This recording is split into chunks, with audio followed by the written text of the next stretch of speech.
खबर आपको बिहाड़ी से हमारे नुमाइंदा सैयद रफाकत शाह की रिपोर्ट के मुताबिक जिला बिहाड़ी में दफा 144 का नफाज इतलाक 27 जून से 2 जुलाई तक होगा। डिप्टी कमिश्नर बिहाड़ी सैयद आसिफ हुसैन शाह ने नोटिफिकेशन जारी कर दिया।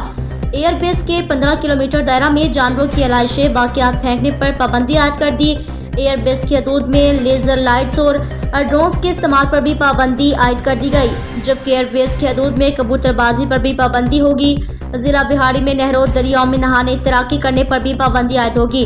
पब्लिक मकामात, खुली जगहों, गलियों, सड़कों पर सीरी पाए जलाने पर भी पाबंदी आयद। कुर्बानी किए जानवरों की अलाइशें आंतड़ियाँ, ओजरी और सीवरेज नालों नहरों में फेंकने पर पाबंदी आयद। मैकेनिकल झूले लगाने पर भी पाबंदी आयद कर दी गई।